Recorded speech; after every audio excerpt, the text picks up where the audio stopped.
மாண்புயரேழு தூண்களுமாய்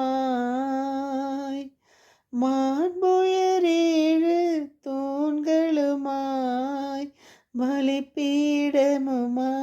அலங்கரித்தாயே ஞானம் நிறை கன்னிகையே நாதனை தாங்கிய ஆலயமே ஞானம் நிறை கன்னிகையே பாவ நிழலே அணுகா பாதுகாத்தாருணையே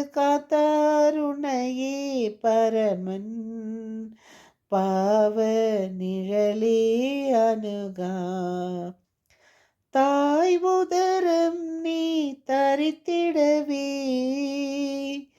தாய் உதரம் நீ தரித்திடவே தனதோரமல தலமென கொண்டார் ஞானம் நிறை கன்னிகையே நாதனை தாங்கிய ஆலயமே ஞானம் நிறை கன்னிகையே.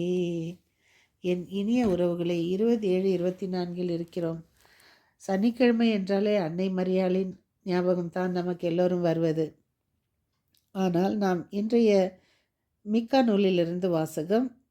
வயல்வெளிகள் மீது ஆசை கொண்டு அவற்றை பறித்து கொள்கிறார்கள், வீடுகள் மீது இச்சை கொண்டு அவற்றை கைப்பற்றி கொள்கிறார்கள். இன்றைய தூய நற்செய்தி வாசகம் மத்தேயு 12:4-21 இறைவாக்கினர் கூறியதை நிறைவேறும்படி தம்மை வெளிப்படுத்த வேண்டாம் என்று அவர்களுக்கு கற்பித்தார். கண்டிப்பாக சொன்னார் இயேசு. எல்லோரையும் குணமாக்கினார், அதிசயங்கள் செய்தார், அற்புதங்களை செய்தார். ஆனால் அவர் அதை உரைத்த பின் அவரை எப்படி சாகடிக்கலாம் என்று திட்டம் தீட்டினார்கள்.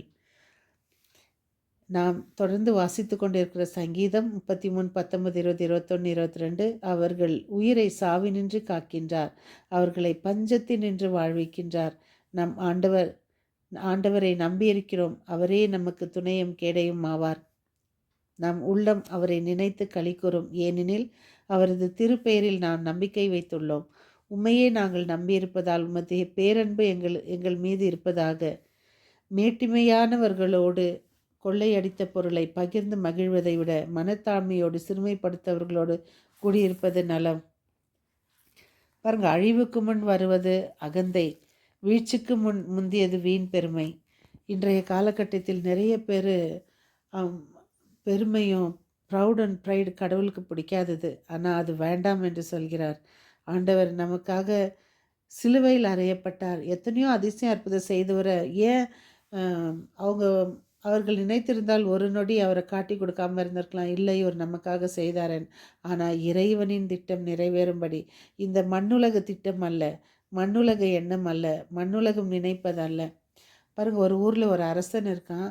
அவன் ரொம்ப ஸ்ட்ரிக்டான கடுமையான அரசன். யார் என்ன செஞ்சாலும் அந்த கோயிலுக்கு அதே போல் நல்லதையும் செய்கிற அரசன், நீதி நேர்மையான அரசன். அப்போது அவன் அந்த அரசன் வந்துட்டு அந்த மக்களுக்கு என்ன நீதி தேவை இருந்தாலும் போய் அந்த இடத்துல பெல் அடிக்குவாங்களாம். பெல் அடித்த உடனே அப்போ அந்த அரசன் வந்து அவங்க கேட்டு அவங்களுடைய நீதியை சரி பண்ணாங்க. ஒரு நாள் போனாக்கா மாடு சத்தம் கேட்குதா என்னான்னு போய் பார்த்தா மாடு வந்து அந்த பெல் அடிக்குதான். என்னான்ட்டுன்னு அரசர் வந்து பார்க்கும்போது, சரி ஏதோ வாயில்லாத ஜீவன் பிடிச்சி இழுத்துருக்கோன்னு. ஆனால் அந்த மாடு அங்கேருந்து போவே இல்லையாம். அப்போது அந்த அரசன் அந்த மாட்டை நோக்கி பின்தொடர்ந்து அந்த மாடு அந்த மாட்டு பின்னாலேயே போகிறானாம். வெள்ளடித்த மாடு நடக்க ஆரம்பித்து அந்த அரசன் அந்த மாட்டு பின்னாலே போகும்போது என்னான்னு பார்த்தா, அவனுடைய சொந்த மகன் தேரை ஏற்றி அவனுடைய மாட்டினுடைய கன்றுக்குட்டியை சாகடித்திருக்கிறான். அதனால் அந்த மாடு வந்து அரசனிடம் முறையிட்டு, பார்த்திங்களா, நம்ம சொல்கிறோம் மிருகங்களுக்கு அறிவு இல்லைன்னா அந்த எத்தனை அறிவு பாருங்கள். அந்த அந்த அரசன் தன் மகனுக்கும் அதே ஒரு சட்டத்தை நிறைவேற்றி அவனை கொள்கிறான். ஆனால் இறைமகன் நமக்காக நீதி நியாயத்தோட இதே போல் தன் மகனை நம் பாவங்களுக்காக நாம் வாழ வேண்டும் என்று தன் மகனை பலியிட்டார். அதனால் நாம் பாருங்கள், எல்லா ஜெபத்தை விட பலி சிறந்தது. திருபலி எல்லாவற்றில விட திருபலி சிறந்தது. நான் பலியே இல்லை, இரக்கத்தையே நான் விரும்புகிறேன்றார். அந்த இரக்கம் திருபலியில் இருக்கு. அதனால் நாம் தினம் திருபலி காண்போம், தினம் அன்னை மரியாளுக்கு ஜெபமாலை சொல்வோம். முடிந்தளவு மற்றவர்களுக்காக ஜெபிப்போம். மீண்டும் சந்திக்கும் வரை உங்கள் அன்பு தோழி.